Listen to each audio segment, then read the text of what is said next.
Well, welcome to you on this Tuesday. It is our continuing series on callings, and last Sunday we preached about the callings of the 12 disciples, and they were sent out from Jesus by the command of Jesus. And so, in order to kind of consider what it means to be called out, we have call stories. Yesterday we heard the call story of Joshua, who was called to replace Moses. And today we hear the call story of Samuel. Now, Samuel was not the son of Eli, the prophet. Eli had other two sons, but by their actions, by their own dispositions, they were proven to be untrustworthy disciples, if not successors to Eli's heritage. But unbeknownst to Eli, there was going to be another son, a spiritual son, and his name was going to be Samuel. Now, Samuel's mother had many years not conceived a child.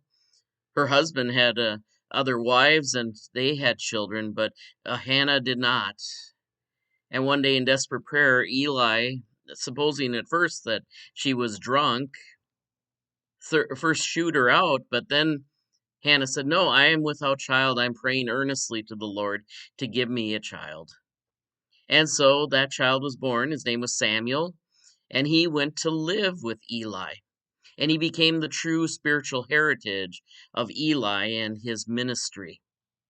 And so Eli, I don't think, really perceived that this Samuel would be that until he discerned that Samuel was truly listening and hearing from the Lord. And so the story of Samuel's calling is really in 1 Samuel chapter 3, beginning with the first verse. Now the boy Samuel was ministering to the Lord under Eli. And the word of the Lord was rare in those days, and visions were not widespread. At that time, Eli, whose eyesight had begun to grow dim, so that he could not see, was lying down in his room. The lamp of God had not yet gone out, and Samuel was lying down in the temple of the Lord, where the ark of God was. Then the Lord called, "Samuel, Samuel." And he said, "Here I am," and ran to Eli and said, "Here I am, for you called me." But he said, "I did not call you. Lie down again." So he went and lay down. The Lord called again, "Samuel, Samuel," got up and went to Eli and said, "Here I am. You called me." But he said, "I did not call, my son. Lie down again." Now Samuel did not yet know the Lord, and the word of the Lord had not yet been revealed to him. The Lord called Samuel again, a third time, and he got up and went to Eli and said, "Here I am, for you called me." Then Eli perceived that it was the Lord that was calling the boy. Therefore Eli said to Samuel, "Go, lie down. And if he calls you, you shall say, 'Speak, Lord, for your servant is listening.'"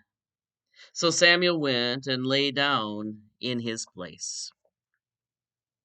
I was recently visiting with someone and we talked about whether you can hear the voice of the Lord. And we had everything from, is it an audible voice? Is it something that you just get a deep impression deep down in your heart? I've known in my pastoral experience that the voice of the Lord can operate in different means and measures. Sometimes it even can be other people that just kind of pop in and out of your life with a certain message, a certain impression that you're given. I always struggled with that because I remember hearing, and it was kind of a myth at the time, of a kid at camp that said, "Oh, if you're going to be a pastor, you have to have seen Jesus face to face. Otherwise, you're just a liar." And I struggle with that. How do you know that you're called?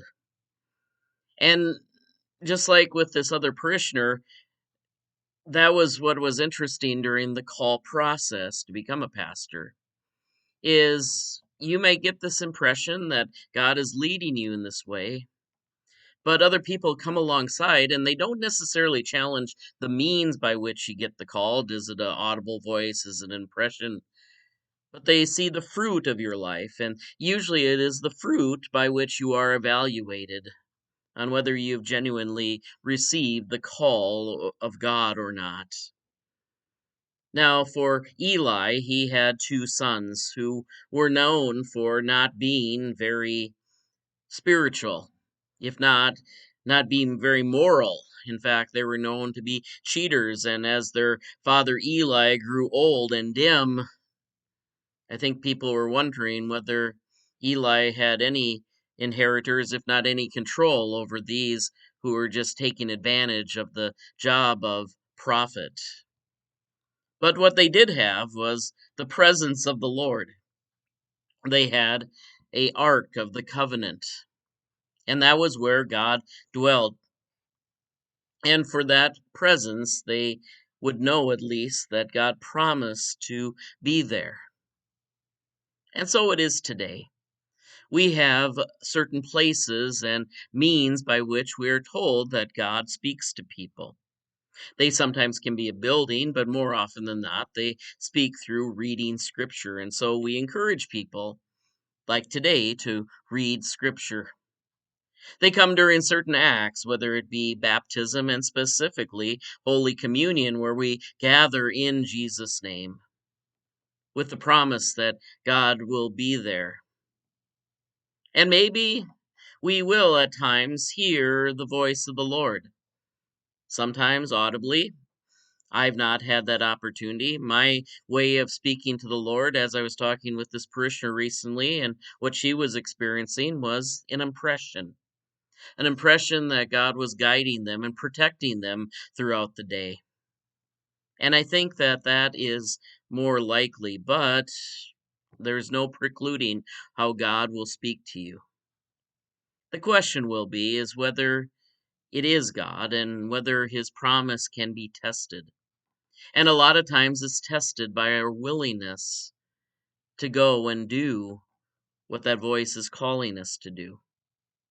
Now, God will not call us to do something contrary to what the scriptures say. If we want a concrete example, we would say yes. I mean, if God's calling you to do something that the scriptures specifically say don't do, then you would probably say that that is not the voice of God.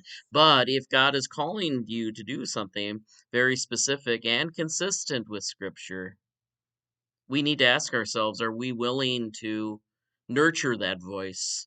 Are we willing to listen to that voice? Are we willing to be like Samuel and have someone maybe over us, a pastor, teacher, who can affirm and say, you might be hearing the voice of the Lord. And what does Eli tell Samuel to do? Here I am your servant, Lord. Where do you desire your servant to go?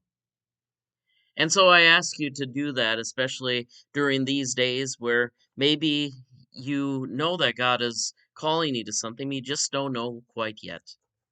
And maybe it will be little steps, maybe baby steps before you get a clear picture. And that's what we're told in the call process to become pastor. It isn't necessarily that you say this is to show that you are to become one. These are little baby steps to discern whether it is truly God that's calling you. And it takes a step of faith and trust to do that. But it starts with an openness to trust that God will speak to you, either through scripture, through a still small voice, or whether it is an audible voice, just like me and you talking together. Let's be open to where God is calling us. God bless you today. We trust that these continue to be words of encouragement. We'll see you next time. Take care.